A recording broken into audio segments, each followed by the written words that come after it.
Attorney Del Campo to call a roll so we see who we have with us. Okay, Your Honor. Judge Avery Whetstone. Here. Judge Bellis. Here. Judge Cobb. Here. Judge Farley. Here. Judge Hernandez. Present. Judge Nguyen O'Dowd. Here. Judge Prats. Here. Judge Trulia. Thank you. And Attorney Pierre, if you could turn off your camera, I'd appreciate that for the moment. Okay, first of all, I told Attorney Del Campo I did not have all the time I needed to prepare for today, so I may be relying on him a little bit to bring us up to speed. I think there was just one. Oh, Judge Truglia is here, Attorney Del Campo. I think there's just one area that I am going to need some extra help in. The first item on the agenda is the approval of the minutes from the January 10th, 2022 meeting. Is there a motion to approve? So moved, Judge Bellis. Is there a second? Second, Avery Whetstone. Oh, sorry. If I see everybody, it actually is fine if you just raise your hand and I can do it that way so we don't talk over each other. Okay, so it's been moved and seconded. Are there any changes or modifications to the minutes? If not, all in favor, raise your hand. Opposed? That passes unanimously.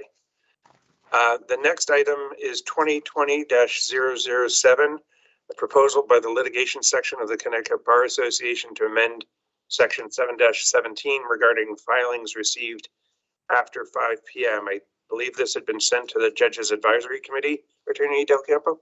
Yes, Your Honor. This came in actually some time ago, pre-pandemic or early pandemic, 2020.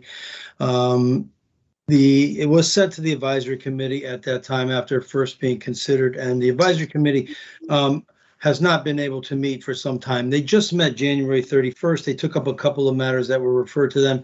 This was the first one that they took up. You have a summary by me in your materials of their report, Judge Carroll's report out. And basically on this one, this was a proposal to allow filings to be filed up to midnight on the day that the court is open. And if the court is not open, well, up to midnight on the day that it's filed or due. And the advisory committee took it in and just gave you the history of why it was 5 o'clock. And then after 5 o'clock, or if the court's not open, it would be the next business day. And they have basically indicated that it would not be their preference to change that rule. Thank you. Was there an indication why? They indicated that they put that rule together with all type of commentary and comments and procedural and operational considerations, and that nothing has changed in the 15 years that since they've put it through, which would cause them to change it. Judge Bellis is on that committee, and she'll be able to expound on that, I believe. Thank you. I'm happy. Before you do that, Attorney Podolsky, if you could turn off your camera, I'd appreciate it for the moment. Judge Bellis. One of the main considerations when we addressed the issue way back when, 15 years ago or whenever it was, we were well aware of the 5 o'clock deadline versus the federal courts. We thought, and we still think, that it would put self-represented individuals at a disadvantage because we often give deadlines for the filings of briefs or whatever.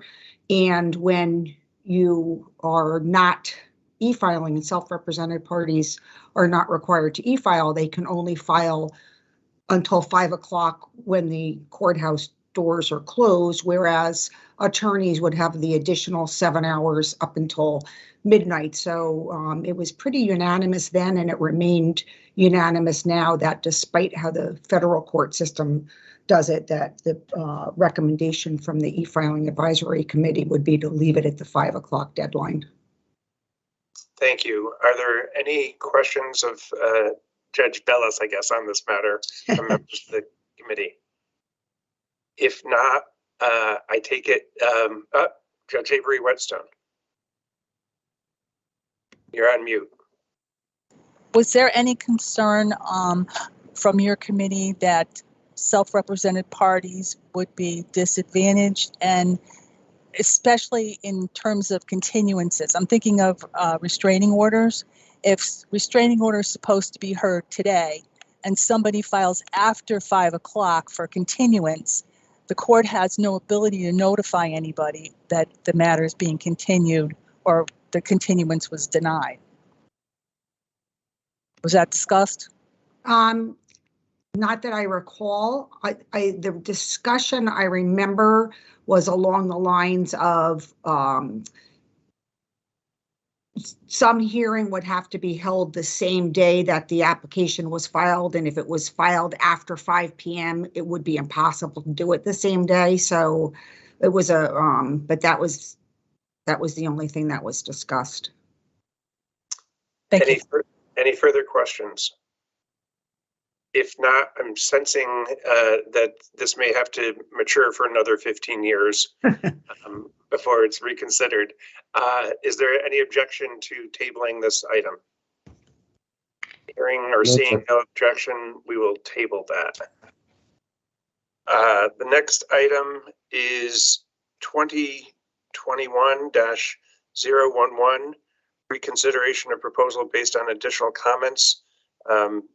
And I think the last time we had Judge Westbrook, she had not had an opportunity to review some additional materials. Is Judge Westbrook, there she is, right on cue.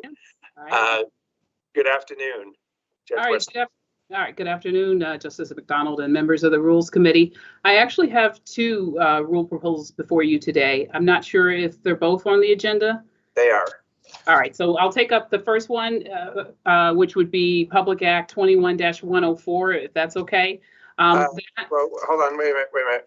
Just so people know, then we would be jumping down to item 2022-002.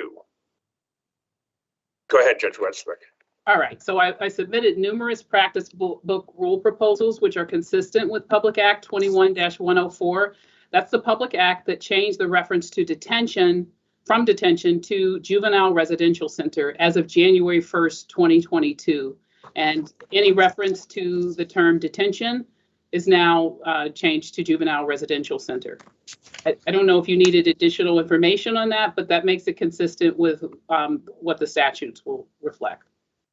That was pretty clear to me, unless Attorney Del Campo has any other input. I saw it as pretty much housekeeping.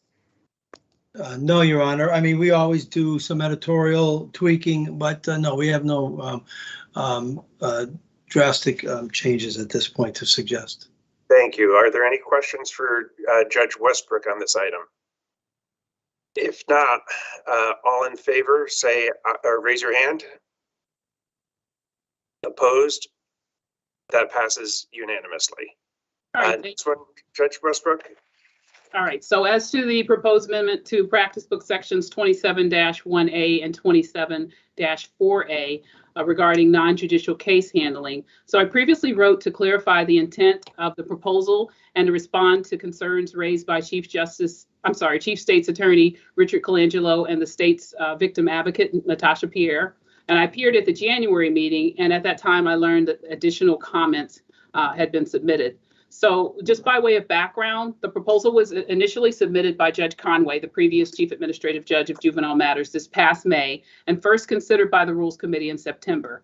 And the purpose of the proposed changes are to move the juvenile courts into the direction of risk-based case handling. Risk-based case handling requires an early screening of each case using a validated risk assessment tool, that's the PREDICT, to determine how a case should be handled. There's ample research-based evidence that a risk-based approach to case handling rather than solely charge or juvenile history-based approach is a more effective at deterring future crime. So the current language in the practice book restricts the types of cases that can be handled non-judicially based on the charge and criminal history. These proposed changes would amend the practice book to base the handling decision on a risk needs assessment rather than charge or juvenile history. The proposed changes do not eliminate any consideration of the charge of juvenile history. Those elements are considered during the risk. And so I previously, as I said, submitted a response to the previous concerns. I can go over those one by one if you like, or I can simply go to the latest set of questions.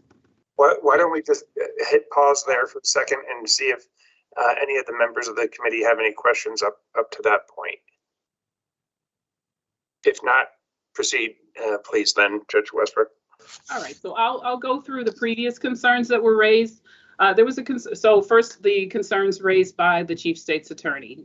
Number one, the concern that was raised that a child who has had cases handled non-judicially twice previously should have to go to court. If the prior two non-judicial interventions did not work, our experience shows a third is unlikely to change meaningfully the juvenile's behavior. We also question how a juvenile who has admitted delinquency twice previously could be considered at low risk for reoffending. So my response is that years of research shows that risk assessments are a much better way to predict whether a juvenile is likely to reoffend as opposed to the static number of previous non-judicial cases.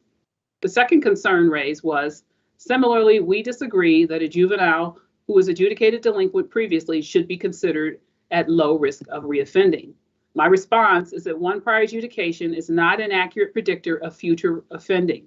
Many of our adjudicated juveniles are assessed at a low to moderate risk, which is a tier 1 to 2, and they do not reoffend. The assessment is a much more accurate approach.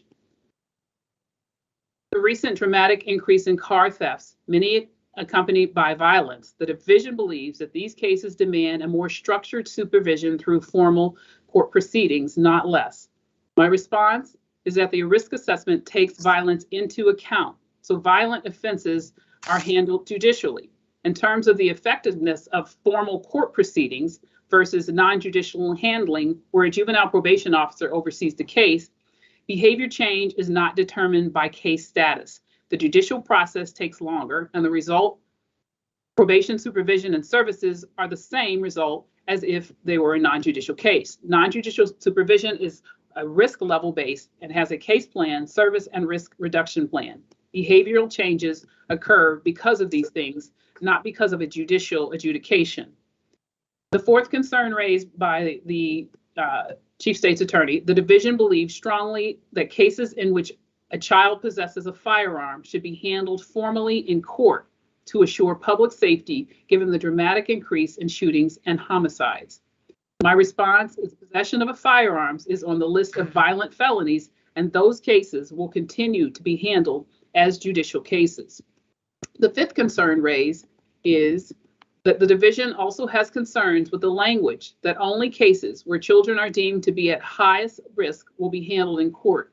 This would prevent judicial intervention that could help juveniles who are at moderate risk.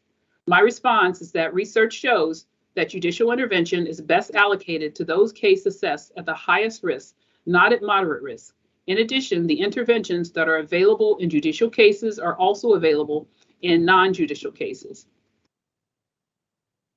So the next set of concerns were raised by the victim's advocate. So the first concern was the Office of the Victim Advocate opposes the efforts to divert criminal matters from the judicial system when there are crime victims involved.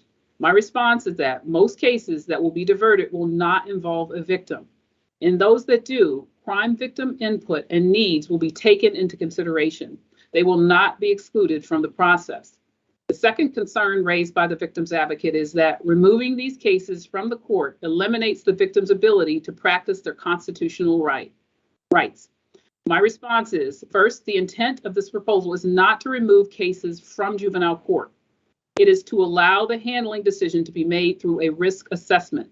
Non-judicial cases in juvenile court remain in court and are overseen by judicial probation officers. Juvenile probation officers are located in the courts. Second, it is not true that diverting a case from court, not non-judicial handling, eliminates the victim's ability to practice their constitutional rights. The juvenile probation victim policy applies equally to both judicial and non-judicial cases. For cases involving a victim diverted from court to a youth services bureau, the Youth Service Bureau allows for victim input and participation. The third concern raised by the victim's advocate is that similar recommendations have failed legislatively. My response is that I am not aware of any recent legislation recommended that address the matter of judicial versus non-judicial handling of cases. In fact, the case handling decision-making process governed by the Connecticut practice book and not the statutes. The fourth concern raised by the victim's advocate is that proponents of the diversionary theory claim that the restorative justice process will address crime victims' concerns. However, they have repeatedly failed to produce any evidence that the diversionary plans would honor the right for Connecticut crime victims or benefit them in any way. My response is that this is not accurate. While there may not be a consensus among all of the crime victims groups in favor of restorative practices, there is ample anecdotal evidence of the benefits that it can provide to crime victims. In addition, a number of studies of restorative practices are ongoing. Preliminary results are positive. It's important to note that the restorative process honors victims' wishes. No one is forced to participate in that process, and many victims who have participated have indicated that they found the process beneficial. This is because the adversarial system of justice, built to ensure fairness and fact-finding through trial, is too narrow a tool to provide fairness and accountability in cases where guilt is not contested. In the majority of court cases, restorative practices can fill this gap. After responding to those concerns, we did receive another letter I learned about in January, and I have the following responses to the concerns raised in the second letter, but I'll pause because this is your meeting. I don't know if there are questions based on the first set of concerns, which had already been submitted in writing prior to the January meeting. Why don't you just conclude on the second letter, please? All right. So the first concern raised by the Chief State's Attorney is number one, the new screening step will require probation to conduct a meeting before the initial plea date, which is set up by the police. In practice, this may be difficult to execute, as a case report often reaches the court only a few days before the plea date. My response is that the practice is currently being piloted in 5 sites, including the court that I sit in Rockville. In those sites, police are submitting the summons to court electronically, so they get to court more quickly. The judicial branch plans to roll out the process statewide eventually. Electronic mailboxes capable of receiving the summons are available in all juvenile court locations. The validated risk screen that is being utilized takes 15 minutes to complete and is easily done before court. And this is occurring in all pilot locations. For charges that are currently excluded from non-judicial handling by the current practice book language that we're seeking to change, juvenile probation has entered into local agreements with the state's attorneys. If the state's attorneys agree that cases should be screened for non-judicial handling, the parties ask the judge to pass the case so that it can be screened. And this is working well. Again, I can attest to this because it's occurring in the courthouse where I sit in Rockville. Number two, the second concern raised by the Chief State's Attorney. Although the goal may be to reduce subjective professional judgment, it is relying on a risk instrument for which the arrested juvenile and parent supply nearly all of the information, and thus the recommendation will not be based on accurate information. The screen is the PREDICT-S, which is a validated instrument, meaning it has been shown to accurately predict which cases should be subject to non-judicial handling. A good part of the information in the screen is static and verified immediately. The questions on the instrument are scripted, and the juvenile probation officer administering it is trained to do so. Information is verifiable through CMIS, which is the Case Management Information System, and the Education Data Warehouse. If verification does not occur immediately, it will occur, and in any case that has been put on the non-judicial track, it could be made judicial if indicated, and that can be done immediately. The third concern is that a juvenile can be charged with any offense relating to car thefts or operation, and unless serious mental health or behavior issues are shared at the screening interview, it will be handled locally or as non-judicial. This is not true. This is my response is that that is not accurate. The screen is sensitive, and if anything, will push an increased percentage of the cases to judicial handling more than the screen currently being used for the motor vehicle diversionary program. And number 4, the final concern raised by the Chief State's Attorney is that reduced public safety for serious behaviors. So my response is by allowing earlier screening and earlier participation in the necessary services, this will actually enhance public safety. Juvenile probation officers have all the same tools available as in a judicial case. Non-judicial supervision has been shown to be very effective. And with that, that concludes my responses to the concerns raised. Thank you. Are there any questions for Judge Westbrook from members of the committee? Judge Farley. Judge Westbrook, if I understand this correctly, when the case is posted on the docket as a non-judicial case, the state's attorney has an opportunity to object and to bring whatever concerns they have about a particular case to the court's attention, and the judge makes a determination. And when the judge is doing that, how broad a discretion does the judge have? I guess so. First, I want to clarify that it's not placed on the docket non-judicially. It's simply placed on the docket and it's screened for non-judicial. So now it comes before the court, and the court will hear from, if there's a public defender, the public defender, private counsel, or the individual respondent. That's what we refer to juveniles in court, where you might say defendant. So the respondent, and then the state will indicate, the prosecutor will indicate whether they have an objection to the case going non-judicially. So the court will hear probably as much information as appropriate to determine whether the matter should go non-judicial. In my experience, again, this is piloted in the courthouse where I am. So far, the state has not objected to any of the cases that have been proposed for non-judicial handling. So if a case were, if we did have a situation where there was an objection, then perhaps the court could ask for additional information about why there's an objection and what the issue would be with the case going non-judicially. Okay, so but the judge makes an independent determination. It's not bound by the results of the use of the screening tool? Correct. Okay, thank you. All right. Are there any, then Judge Prats? I have a concern because I know the proposal was submitted a while ago. So the proposal would affect what goes non-judicially and also was eligible for non-judicial treatment.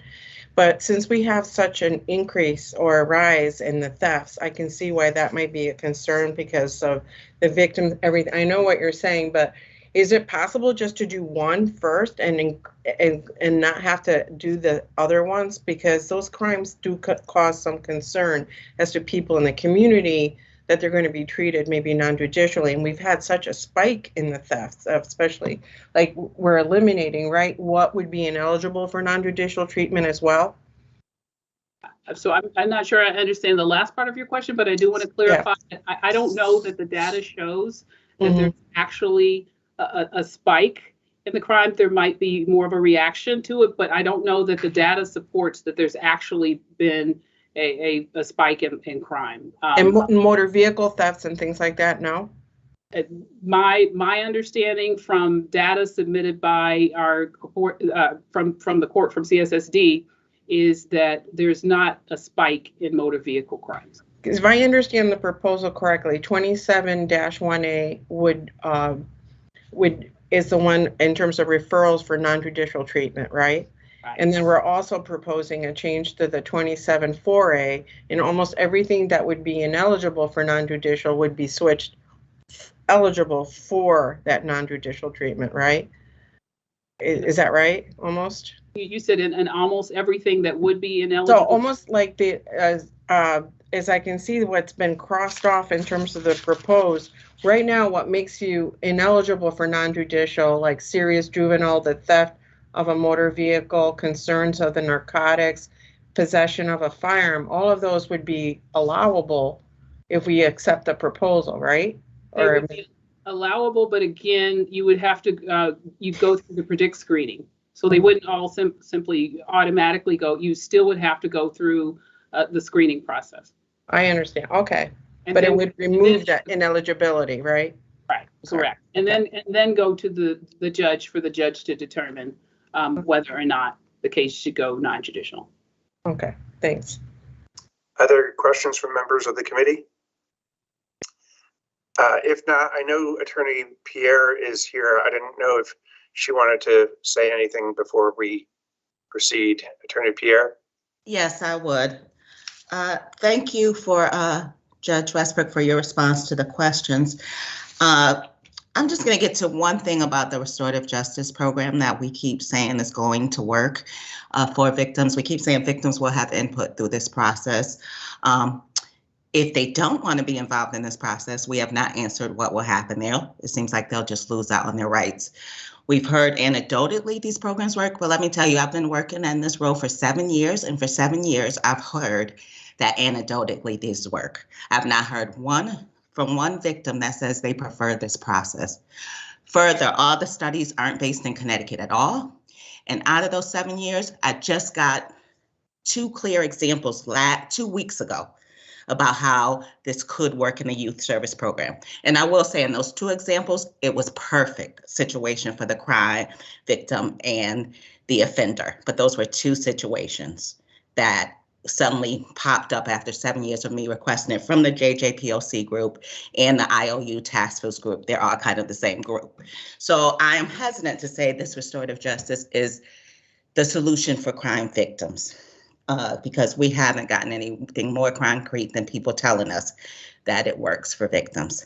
So just to consider that. The other thing is this is going to youth service bureaus. None of them have uniform policies when it comes to crime victims. Half of them don't even know crime victims have rights. And the reason we know this is because this concept did come up last year in House Bill 6667, Section 21. And we addressed the Youth Services Bureau and said, hey, if you're going to do this, assure us that they each are going to have some uniform process that really addresses crime victims' rights.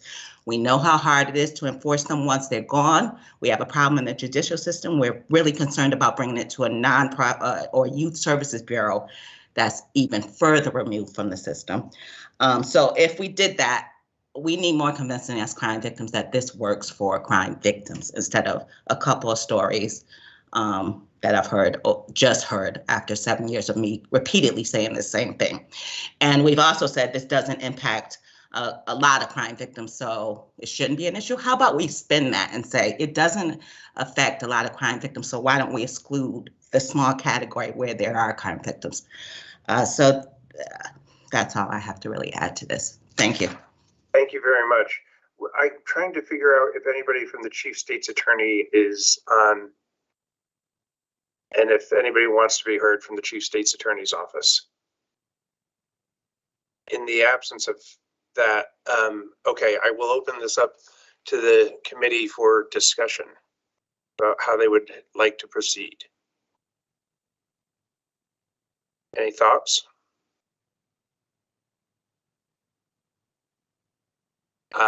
Is there a motion to approve the amendments as proposed by Judge Westbrook? So moved. Is there a second for discussion purpose? Judge Bellis has moved and seconded. I want to just make sure that we are all talking about ID number 2021-011D is my understanding. Is that correct, Attorney Del Campo? Let me, 1 second, Your Honor. Yes, D, yes, it was, this was once approved by the committee and it was published and then the further comments came in, so it's been discussed further. So yes, it was Appendix B of the November meeting. Yes, D. Okay, thank you. So it's been moved and seconded. Is there any discussion? Seeing no discussion, all in favor, raise your hand. Opposed? Abstentions? Me, Judge Pratt, for the record. That's why since I didn't see a hand one way or the other, I went to abstention. I'm sorry. No, that's okay. So there's one abstention by Judge Prats. So that passes. The next item, and by the way, it passes for purposes of going to a public hearing. So the next item is 2021-023, proposal to amend practice book section 7-10 and 7-11 regarding retention and destruction of summary process records. I think that was also before the Judges Advisory Committee, Attorney Del Campo? Yes, sir. Yes, and their comments are embedded in the materials that you were sent. Again, They're Judge, kicking it back to us, right? yes. Okay. Judge Bellis, of course, may want to amplify their comments. Judge Bellis? I don't really have anything to add. I think it's summarized accurately, and there was really not much discussion beyond that. So I think the ball is back in our court. Okay, and I just want to make sure that I'm looking at the right thing in item 23B. I think we're looking at starting at page 8 of 8 as the language that is being proposed. Is that correct, Attorney Del Campo? Yes, I believe so, Your Honor. 1 second.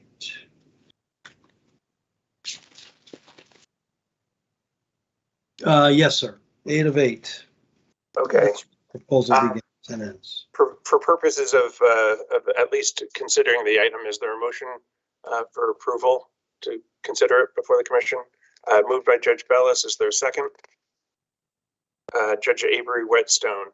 I'll open it up to any discussion by members of the committee about the policy implications. Judge Cobb. You're muted. A question for Judge Bellis, and I do have a comment about the proposal. So the e-filing advisory committee, Judge Bellis, is one of my concerns about the proposal is kind of if we were to adopt it, how do we do it? And is that something the e-filing committee addresses, or is that more of a court ops? Do you know? Which part of it? Because one part of it, right, is that is the accessibility on the internet and the record retention, and the other part of it is what is being released to the bulk purchasers. So more of right, I guess, because it sounds like under the proposal that after 30 days, there would be some requirement on judicial to remove information from the e-filing system. I guess that's what I'm focused on first and foremost. Is that something the e-filing advisory committee does, or is that more of a court ops? That's more of the JIS and court ops, and they can do it. Okay. And then the comment I have is 30 days following the disposition seems like a very short time period to me. And 30 days doesn't even cover sort of a motion to restore to the docket, which would apply to housing cases, which are civil cases. And, I've heard, there is a case that says 4 months for motions to restore. Then when you talk to the clerks, they say up to a year. And I'm not sure in terms of a motion to restore a case to the docket that is either withdrawn or non-suited, what that time period is. And so therefore a 30-day removal seems too quick. Let me, I see Attorney Shea has her camera on. I'll let her speak for a moment, but I suspect Judge Cobb's points probably require us to get some input from court operations and more specifically, but I'll turn it over to Attorney Shea if she wants to add anything at the moment. Good afternoon. I guess what I would add is that what our experience is here at Legal Services is that even the filing of an eviction and its appearance on the judicial branch website begins to have an immediate effect on a family's ability to seek other housing. So we see so many examples of cases that are withdrawn or that are dismissed, or indeed even in which the tenant prevails and there, is a judgment for the defendant in which the actual act of the filing and its presence on the judicial branch website is keeping that family from getting adequate housing. So I would leave it to court ops in terms of the mechanics of, if there is some type of post-judgment motion to restore, how that might be handled. But our concern is the misuse and misinterpretation of judicial branch information that's on the website under the current practice book provisions, and how there's sort of a popular understanding that even a filing or victory for the tenant or the withdrawal by the landlord is sort of an eviction on someone's record, and the real impact that that is having. Thank you. I appreciate that. I think we are all sensitive to the underlying purposes of this. We also have to live in the world of IT limitations, so we need to figure out what our capacity is in that regard. I should say that obviously you're advocating for this from the perspective of your clients. This would apply to all summary process actions, including commercial evictions as well. But Judge Bellis had her hand up. Thank you. I know that we haven't referred it out anywhere else because we had referred it to e-filing advisory first, so we haven't referred it to the CBA or any other organizations, but I was very curious. I know that for the bulk purchaser form, we have an example, I think, from Minnesota, but I would be very interested in knowing what other states do. This is sort of a sea change for us, and I do agree that it's very an important public interest, but I'm just concerned about, balancing it with transparency and accessibility. And I'd be more than interested in knowing what other states do. And I have no idea. Why don't, I think I'm going to ask our legal staff to look into that aspect of your inquiry, Judge Bellis. In the meantime, though, I do agree it's a little unfortunate that it's been delayed, but I do agree that we need to have some input from other stakeholders, including court operations, Judge Abrams, and maybe I could turn to Attorney Shea.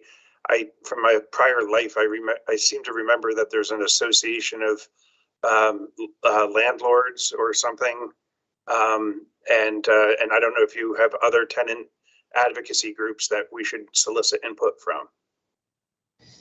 So I can't speak to an association of landlords. We have been talking about what group that would be. I don't know if there's a CBA section that would be appropriate. We could certainly think about other tenant groups and send those names to Attorney Del Campo. Okay. So I just came up with the Connecticut Apartment Association with a quick Google search is one of them. There is a Connecticut Landlord Association as well. We'll look into that and see if we can come up with others that may have an interest in this as well. So I appreciate that. Why don't we pass this for now so that we can start getting. Oh, sorry, I didn't see your hand, Judge Farley. Yeah, and I think somebody else wanted to chime in as well. The response from the e-filing committee raised sort of the opposite question for me, setting aside the issue at hand with respect to summary process claims. I'm just wondering, since everything is electronic now, why are we destroying files at all? Do we need to be doing that? I don't know. I mean, that may be a question to ask court operations as well, because the reason that they, as it was expressed in their response, that, well, we did this because files used to be paper and it was a lot of expense and logistics around maintaining those files. I'm just wondering whether electronic filing eliminates the need for that. I think it's the internet searching that Attorney Shea's saying that people are using the mere fact that eviction actions were commenced to deny. I understand that. I'm saying set that aside, but what about all the other files, where this isn't the issue? Why are we destroying files that are otherwise available to the public and then don't raise these concerns that have been raised here? I don't know how this actually works in court ops. I do know that at some point cases age off of the system. And I know of cases that existed, and if you look for them now, they're gone 10 or 15 years later. So I think we need to educate ourselves about what the actual policy is for the branch on all of this stuff. I'm sorry, did I miss somebody else's hand who wanted to speak? Okay. Attorney Del Campo, did you get all of the stakeholders that we were talking about? Yes, sir. Okay, thank you. So we'll pass this item for now. Thank you, Attorney Shea. I appreciate Justice McDonald, it's Judge Cobb. Can I just clarify that one of the entities that we're going to ask to review it is court operations? Is that, yes. Okay, good. Thank you. Yeah. Okay, and so the next item we're going to take up is 2021-025, proposal to amend practice book section 2-44A and rule 5.5 of the rules of professional conduct. Attorney Del Campo, this is the one that I needed some help on. Okay, well, this was on the agenda for January 10th meeting. It was referred to the Office of the Chief Disciplinary Counsel and to Statewide Bar Council, Statewide Grievance Committee. Attorney Stovall had proposed it on behalf of the CBA. You wanted to receive comments from Statewide Grievance Committee and Office of Chief Disciplinary Counsel. They have now submitted a joint response. Attorney Stovall has also reviewed that response and has submitted a new proposal incorporating the comments that were in the joint reply from Statewide Grievance Committee and Office of Chief Disciplinary Counsel. I know that Attorney Stovall is here. Attorney Bowler is on. Attorney Staines, I'm not sure, but we have some of the parties here, actually, if you have questions. I'll turn it over to maybe Attorney Stovall can, I did not get a chance to read your February 3rd letter, so maybe you can summarize it for me. It's actually quite a, thank you, Your Honor. It's actually quite a simple proposal. It's to amend section 244A of the practice book and rule 5.5 of the rules of professional conduct to provide that a lawyer who's licensed in another jurisdiction but physically present in Connecticut and practicing remotely the law of the jurisdiction where she is admitted would not be engaged in unauthorized practice of law. That's the way it was originally framed. In their comments to the Rules Committee, Mr. Staines and Mr. Bowler took the position that it is, or stated, as I understand it, that it's the position of the Office of Disciplinary Counsel, which is, of course, charged with prosecuting claims of unauthorized practice. It's the position of the Office of Disciplinary Counsel that a lawyer who is practicing remotely in the way the rule is intended to address is not actually practicing in Connecticut, which makes sense because if a lawyer is practicing remotely through, say, a server in her New York office, she's, for all intents and purposes, practicing in New York and not in Connecticut. So the changes that Mr. Bowler and Mr. Staines recommended would be to take out the use of the word unauthorized and just say that a lawyer practicing remotely in Connecticut is not engaged in the practice of law in this jurisdiction. It's a very simple solution to a problem that seems to be bedeviling many lawyers across the country, especially in the last 2 years, as so many lawyers have been required to work remotely because of the pandemic. But it's also, I think, a trend in law of the way that there's going to be more, even when the pandemic is over. Let's hope that day comes soon. There will still be many more lawyers practicing remotely over time, more and more. And so this is an attempt to address that. Many states have issued either opinions or Supreme Court opinions addressing this issue and have come to the conclusion that, have uniformly come to the conclusion, those that have addressed it, that remote practice, as described in the proposed amendment, is not the practice of law in the jurisdiction, and so does not violate the unauthorized practice of law rules in that jurisdiction. And I apologize if I have mangled in any way Mr. Staines and Mr. Bowler's position. I redrafted the proposal as I understood them to make recommendations, but I would let them address whether or not I've actually succeeded in doing that. We're going to turn to Attorney Bowler right now, if he has anything to add.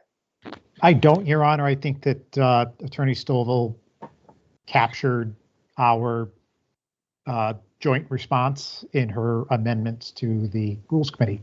I don't know. I know Attorney Staines is on. I don't know if he has any other Attorney comments. Staines, did you have anything to add? No, I believe she stated quite succinctly. I agree with everything that's been mentioned here. Okay, thank you very much. Are there any questions for any of these three fine attorneys? If not, is there a motion to approve as amended? It's been moved by Judge Bellis. Is there a second? Seconded by Judge Avery Whetstone. Is there any discussion? See, I just want to make sure I have all the members on. If Attorney Bowler and Attorney Stovall could turn off your cameras, please. Okay, is there any discussion from members of the committee? If not, all in favor, please raise your hand. And that passes unanimously. Thank you very much. The next item. Thank you all very much. All right. The next item is 2022-001, proposal to amend section 2-4A to add language. It's a technical amendment, I think, by Attorney Petrozelli. Is Eagle Eye caught a problem. Attorney Del Campo? Yes, Your Honor. Yes, this was presented to the committee back in 2020. Between the action of the committee and putting it on the public hearing roster and giving it to the judges, this phrase dropped out, and I'm sorry that happened, but this phrase dropped out of the rule. We recently had occasion to look at it, and Attorney Petrozelli noticed that this language wasn't there. So what you have before you is adding back in that reference. What actually happened was when it went to despite the fact that it was there at one point, by the time it went to the judges for adoption, they adopted a new rule without the language. So we're putting it back in. It was never intended that be out. So it's less than technical at this point because, it's not there any longer. So if you amend it, if you vote it to go to the public hearing, that language will be put back in. Okay, so it's a cleanup amendment. Is there a motion to approve? Moved by Judge Bellis. Is there a second? Seconded by Judge Trulia. Any discussion? All in favor, please raise your hand. Opposed? That passes unanimously. The next item we actually already covered, so we're now down to 2022-003. This is a proposal to amend Practice Book Section 2-27D to include the Department of Revenue Services as an agency that would have access to attorney non-public information in connection with the attorney occupational tax. I understand that we have a request from the CBA that it be referred to them. Is that correct, Attorney Del Campo? Yes, Your Honor. That came through just before the meeting, a couple hours before the meeting today. They are requesting that it go to them. Before we do that, I just want to, I think Ms. Melissa Farley is on. Are you there, Melissa? I see her picture, but okay. This had come to us from the administration, and it was in conjunction with some work with the Department of Revenue Services. I didn't know if it was time sensitive or not. But in the absence of, do we know if this is time sensitive, Joe? Well, we're beyond the occupational tax date for this year. I don't know that it's, I mean, it's, time sensitive, I suspect, in the sense that, you know, come next year, they would want this information. So if it's not, I see Deputy Commissioner Biello. Yeah, I was just going to say, we have the source here. Good afternoon, everyone. Good afternoon, Justice McDonald and other honorable members of the committee. To answer the question, yes, this is time sensitive. We usually begin compiling data before October. So sometime in September, we begin compiling data. So in terms of time sensitivity, it would be the fall. Okay, so that's not so time sensitive that we can't send it to the Connecticut Bar Association. That what you're talking about is that you would need it implemented and in place in time. So we will have that. We will take care of that. Joe will take note of that. So thank you very much for that clarification. You're welcome. Are there any other stakeholders that we can think of that would want to, Judge Bellis?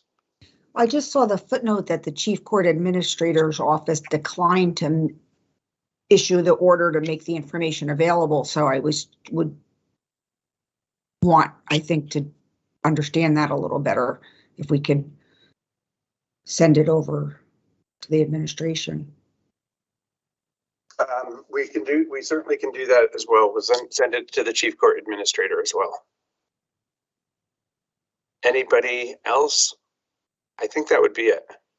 Okay, we'll pass that item on for the moment. Thank you very much, Commissioner. Thank you. The next item is 2022-004, placement of new proposed peremptory challenge rules. Attorney Del Campo. Yes, Your Honor. This was, you'll remember this in December, I believe, the new peremptory challenge rule proposal was sent to public hearing. When the minutes came up in January, I asked the committee how they wished to locate this rule because it didn't have a number. It was presented as a freestanding or standalone general rule. I noted that, and that was your preference, I think, to have it that way. I noted that if you do, it would be likely be in Chapter 5 as 512.